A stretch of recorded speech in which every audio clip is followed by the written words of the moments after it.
ហើយប្រសិនបើទៅសេហើយបងប្អូនអត់មានដូចនៅខាងស្ដាមនេះដូចខ្ញុំទេបងប្អូនចូលទៅ Windows បងប្អូនជ្រើសយកពាក្យនេះបាទប្រសិនបើបងប្អូនអត់មានផ្ទាំងនៅខាងស្ដាំដូចខ្ញុំនេះបាទចូលមកឬក៏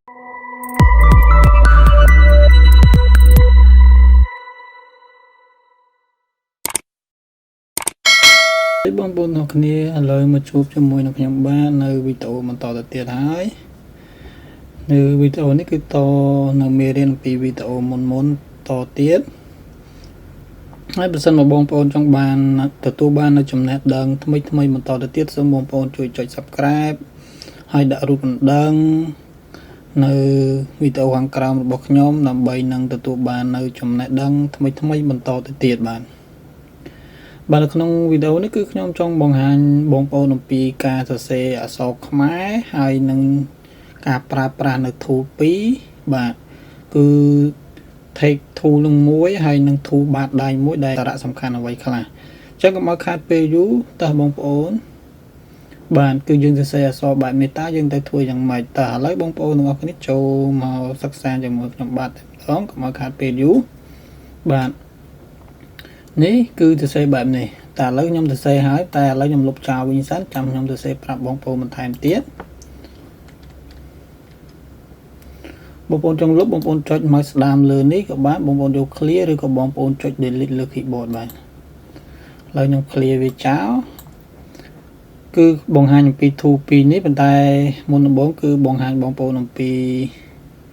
tool ថៃនេះសិនបាទគឺសរសេរអក្សរបាទនេះយើងចុចលើ tool ហ្នឹងមករួចបងប្អូនចុចលើខាងនេះមួយមករួចយើងចាប់ផ្ដើមសរសេរបាទចាខ្ញុំសរសេរដូចខ្ញុំដាក់អំបញ្ញមិញ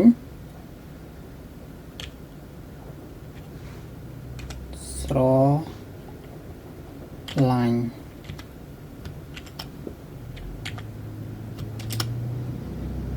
បាទហើយបើសិនមកបងប្អូនចង់បានបន្ថែមអត់បងប្អូនអត់ចង់សរសេរ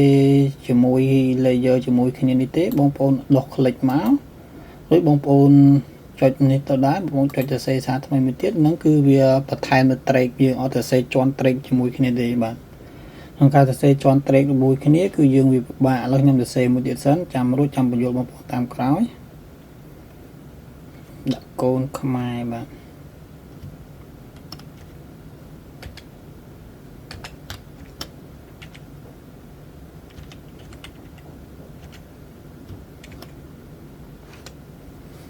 បាទនេះហើយប្រសិនបើទៅសេហើយបងប្អូនអត់មានដូចនៅខាងស្ដាមនេះដូចខ្ញុំទេបងប្អូនចូលទៅ Windows បងប្អូនជ្រើសយកពាក្យនេះបាទប្រសិនបើបងប្អូនអត់មានផ្ទាំងនៅខាងស្ដាមដូចខ្ញុំនេះបាទចូលមកឬក៏មួយទៀតប្រសិនបើកម្មវិធី Adobe Premiere របស់បងប្អូនមិនស្គាល់នៅអក្សរខ្មែរមិនស្គាល់ដៃស្គាល់ជើងគឺបងប្អូនចូលទៅ Edit បាទមួយបងប្អូនចូលទៅ edit នៅមេខាងលើនេះរួចបងប្អូនអូស scroll មកក្រោមមកបងប្អូនយកពាក្យ favorite នេះបាទបន្តមកទៀតបងប្អូនជ្រើសរើសយកពាក្យ graphic នេះបាទបងប្អូនចុចត្រង់ graphic ហ្នឹងមកចាំបន្តិចវានឹងលោតណាបាទត្រង់ចំណុចនេះគឺបងប្អូនមកគ្រីសនៅខាងក្រោមបាទបងប្អូនគ្រីសនៅខាងលើគឺអត់សរសេរទៅអត់ស្គាល់ដៃស្គាល់ជើងទេអញ្ចឹងបងប្អូនគ្រីសមកខាងក្រោមគ្រីសយកខាងក្រោមមករួចបងប្អូនអូខេយកការស្រេចបាទរួចទៅយើងសរសេរមកតោះឥឡូវខ្ញុំចង់បញ្ជាក់បងប្អូនមួយទៀតគឺនៅខាងស្ដាំដៃនេះហើយត្រង់ចំណុចនេះគឺដូចទៅខាងមុនទេបងប្អូនចុងកណ្ដាលបងប្អូនចុចដាក់មកអានេះក៏ដូចគ្នាដែរចំកណ្ដាលហើយនេះទៅឆ្វេងទៅស្ដាំអញ្ចឹងទៅបាទនេះទៅលើទៅក្រោមអានេះទំហំបាទធំទូចអញ្ចឹងទៅបាទនេះច្បាស់មិនច្បាស់បាទត្រង់ចំណុចនេះហើយត្រង់នេះគឺបងប្អូនចង់ដូរ font អក្សរគឺបងប្អូនអាចដូរបានបាទមុននឹងដូរ font អក្សរបងប្អូន select លើអក្សរហ្នឹងមករួចបងប្អូនដូរទៅបាទនេះត្រង់ចំណុចនេះគឺបងប្អូនអាចជ្រើសរើសនៅ font ណាមួយដែលបងប្អូនពេញចិត្តបានបាទបងប្អូន scroll មើលទៅខ្ញុំតែខ្ញុំអត់ដូរទេ ខ្ញុំគ្រាន់តែបង្ហាញប្រាប់បងប្អូនហើយមកខាងក្រោមនេះគឺស្រដៀងគ្នាទៅដូចទំមុនទេបងប្អូនចង់អក្សរធំអក្សរផ្អៀងអក្សរយ៉ាងម៉េចយ៉ាងម៉េចគឺបងប្អូនមកសេរីនៅត្រង់នេះតើបាទនេះហើយត្រង់នេះគឺពណ៌គឺបងប្អូនចង់ដូរពណ៌ឥឡូវខ្ញុំចង់ដូរដាក់ពណ៌ផ្សេងបងប្អូន select លើសហ្នឹងមកឬបងប្អូនចូលមកត្រង់ពណ៌ហ្នឹងបងប្អូនដូរបងប្អូនចង់បានពណ៌ណាអញ្ចឹងទៅបងប្អូនដូរមកដាក់បាទគឺវាចាញ់ហើយ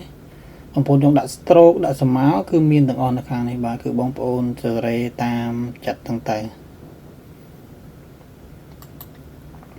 បាទនៅក្នុងការសរសេរអក្សររបស់យើងហ្នឹងគឺ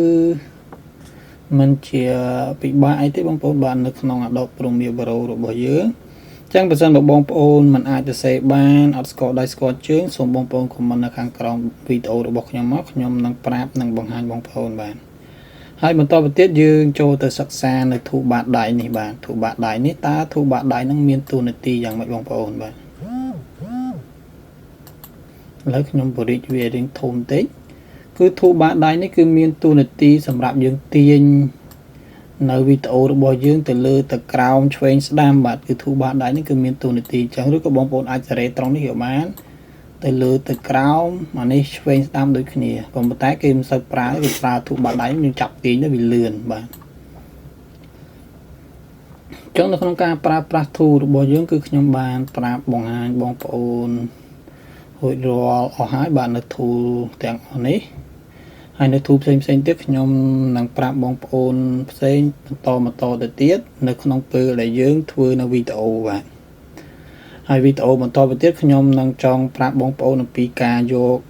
អំពីការ render ហើយនឹងយើងចង់យកវីដេអូចេញដែលបងប្អូនអាចចេះកាត់តិចតួចចឹងបងប្អូនធ្វើ clip ខ្លីៗបានគឺបងប្អូនមិនទាន់ចេះនៅក្នុងការយកវីដេអូចេញ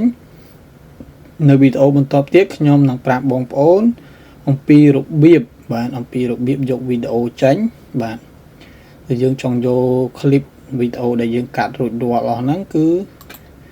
យើងចង់យកវាចេញបាទនេះក្នុងវីដេអូនេះគឺមានតែប៉ុណ្្នឹងទេសម្រាប់បងប្អូនបាទគឺយើងសរសេរនៅអក្សរគឺអក្សរអង់គ្លេសគឺបងប្អូនគ្រាន់តែដូរ font មកបាទដូរ font មកអង់គ្លេសមកគឺយើងអាចសរសេរអក្សរអង់គ្លេសបានណាស្រួលទេបងប្អូនអង់គ្លេសស្រួលទេបាទឥឡូវខ្ញុំចូលសរសេរអង់គ្លេសមួយសាកបងប្អូនមើលបាទឧទាហរណ៍ឥឡូវខ្ញុំដាក់ new ខ្មែរយកបាទ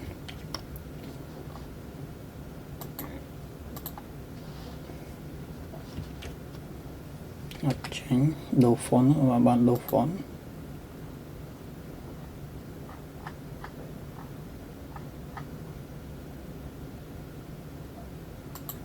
យក font បែបនេះចុះបាទ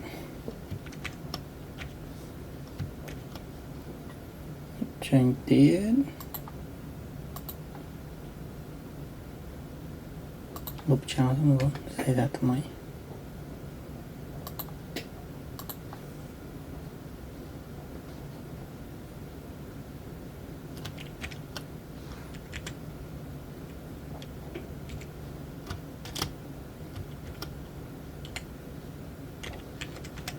បាទ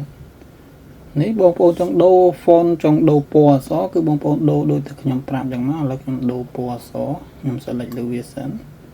ខ្ញុំដាក់ពណ៌អក្សរវិញបាទហើយខ្ញុំយកពណ៌អក្សរមករួចអូខេមកយកការស្រាញ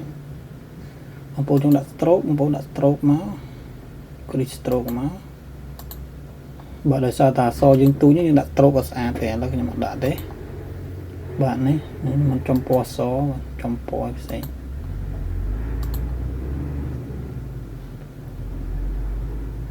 ហើយត្រង់ចំណុចនេះគឺបងប្អូនអាចសេរីធំនៅត្រង់នេះក៏បានបាទគឺចេញយ៉ាងមក